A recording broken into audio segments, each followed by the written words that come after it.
Paliba BJP government asina ajik tarahum doi semakpa loida koi Lakhipuda leiba koi miyam se Lakhipuda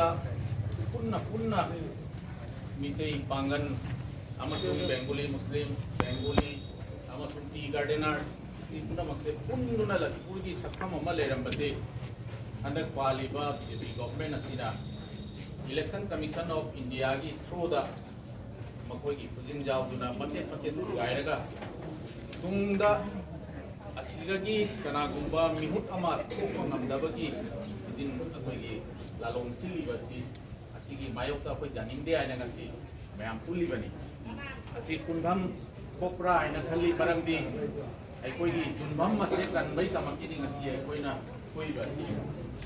अइहाके जुनभम असिना लैत्रगा मिंगोंदा करिनो मतेंग दो कोइबा Yang luri bana, hai riba, abjiki kongkam masida, lak riba hendak thaki tang teramat thoi asida, teramat thoi gi manunda, wakat se thagat pa masuk sarkar da wakat topi bagi batam akak na batam, nasi tang teruk di, maramaduna tang teramat thoi gi manung siga koi na wakat se koi yaning di, amasung Lakhipuda leiramba mahausagi, undalai riba pun leikai asina. Kasai sunai de chakhaga sunai ta na birth certificate lau budai khangde lamgi che lau budai khangde death certificate lau budai khangde atai circle of ki le lamgi che sang se khangde court ki matang da khangde jadok chase kar ko kilometer umutra ona chatka doi se no ma da suloi ba te office ke thabagai maramuduna sigai ki chatka da ba saru da ba Lakhipuda mausa ki town da le ba ki civil auna circle of se ona settlement of SBI bank de auna loan le ba ku jaba si jaba se lokuk tuna macet thabai na na to na se sunai da ba yam le asi kun se single bone ama sunai da mite amasung pangan da tari ba kun se sunai da ibok bi gre Rupai bari hai ba GPSC rupai bari sma pura indok tigre kaptan pura se indok tigre Palarbon Bandri Chandrapur Kakmara Ranipur apoi ki kaino apoi ki pangani sinrau singka tari ba kundalita puna mangse udhar pon da indok tigre aduga ki leiri ba apoi Manipur Tarapur segi apoi Sribardi Pilan baga leiri ba sunai da indok tigre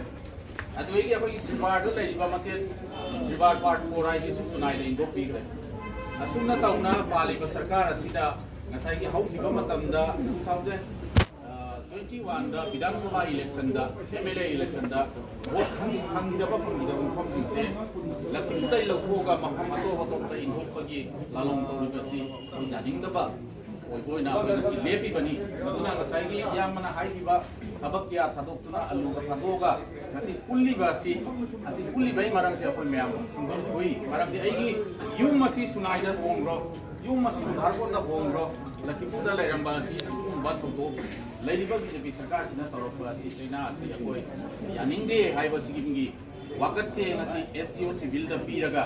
loina na apoi gi apun bo oina apoi yaning da bagi mikit ma tawraga au apun bagi utpai ta maki ngasi sun bani maramaduna ngasai gi hai riba asiga amu wafam khara lei namna political oiba paliba leiriba hauji paliba Lakhipuda kanagumina pusalakna ngasai gi MLA oiliba asi MLA asi chehi kunthra ni pu mahaki makom che asambai tamaki sirakala lomi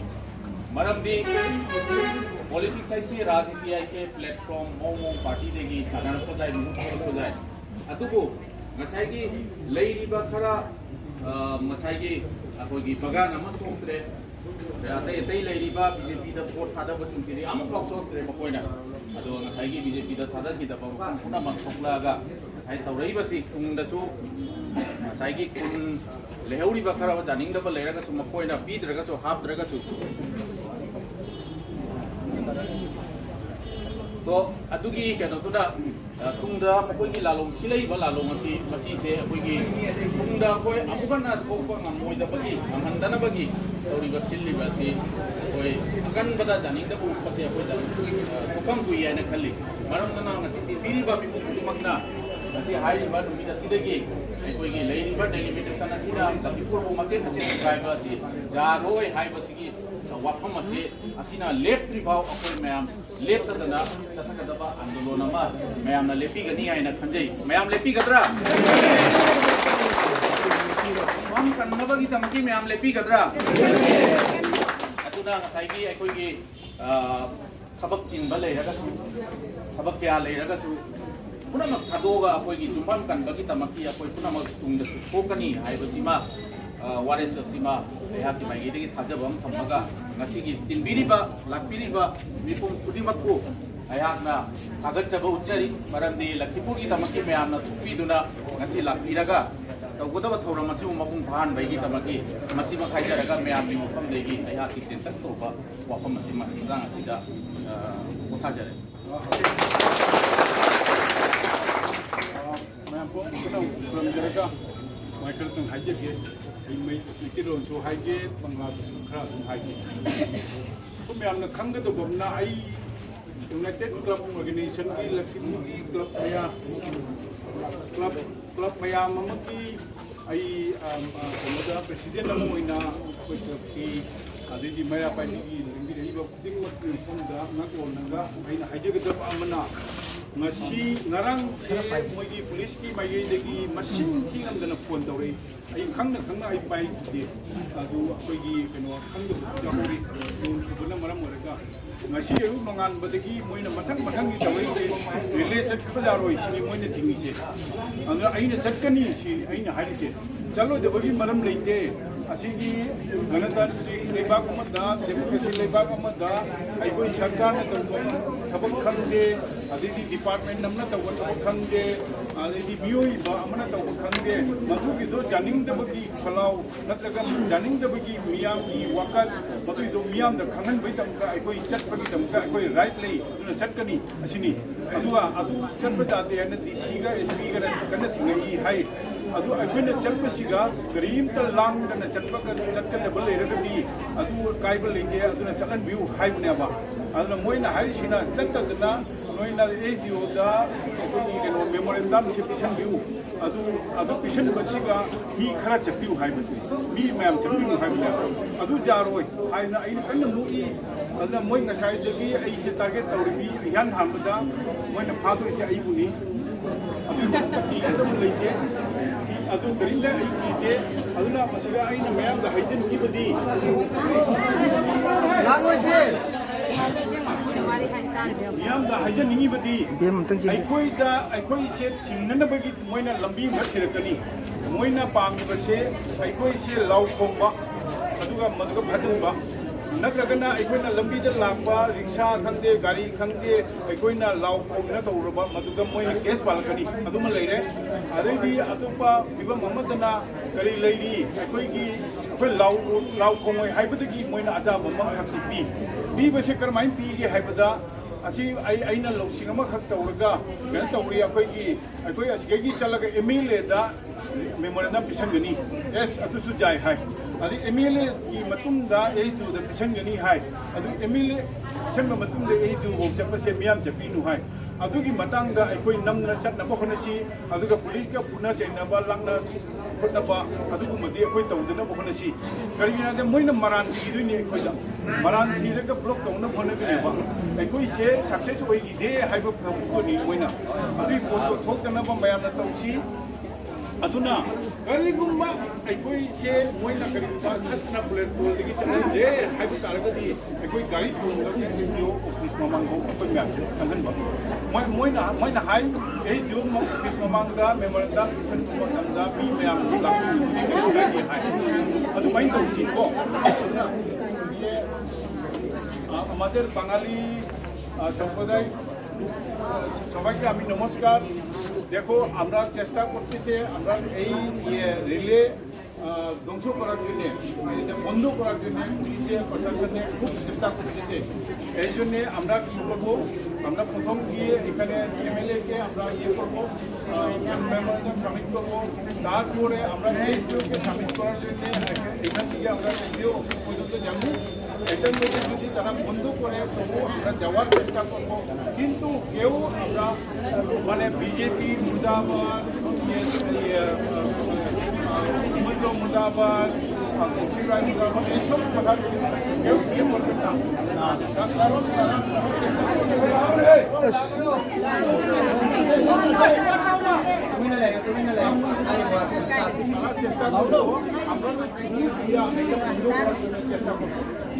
আমরা mission হয়ে গিয়া আমরা সবাই মিলিয়ে যাওয়া রাস্তাতে যাওয়া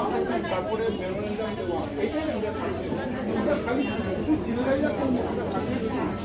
এই জিনিসটা আপনারা সবাইকে আমি এটা আমরা চেষ্টা করি এখন আমরা শুরু করি রাস্তা এই দিক থেকে পারো এইদিকে রাস্তা পারো আমরা মিশনে Plate kay Roger, mamawala ka.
Maitai panghon pulaga chalim ni Injelekai te pulagtagi MLA Lakhipur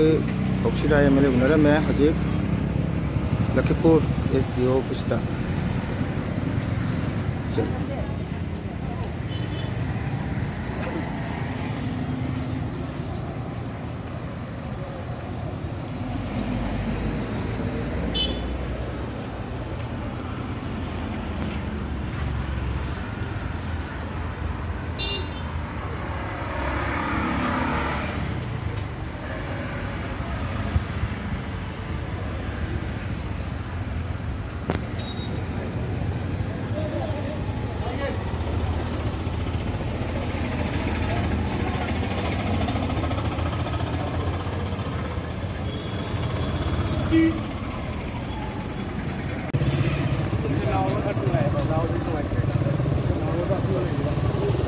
Injelekai dina Lakhipur SDO bi basalit ni masih delimitation gi kacang ini pak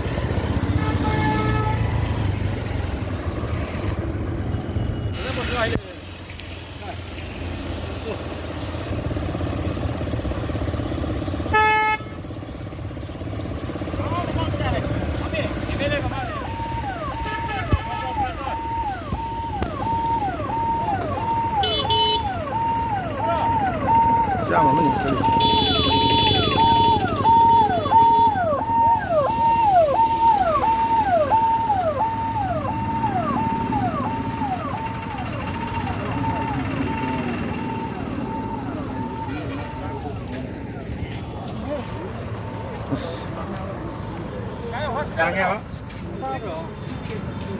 Sorry, kita mengalami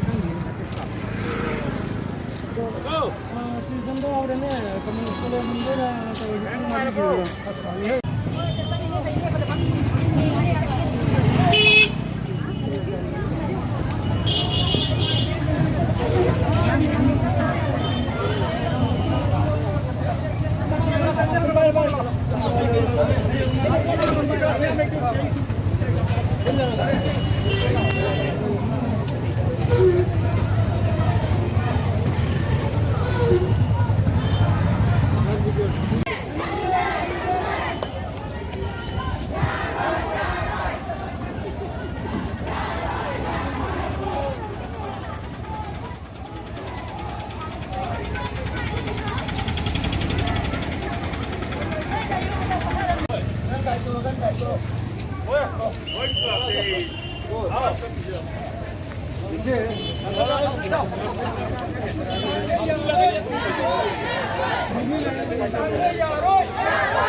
Nang benar onar ya.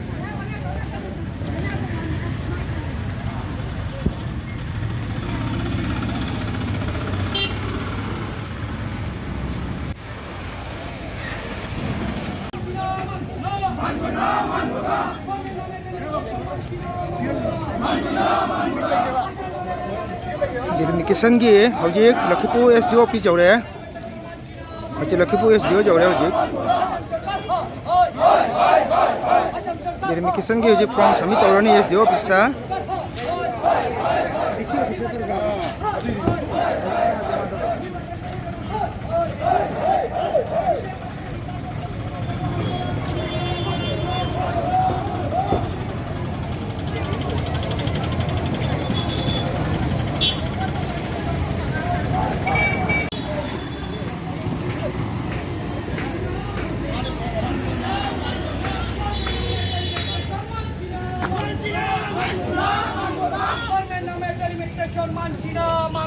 Manbona. Jatir name delimitation Manchina, Manbona.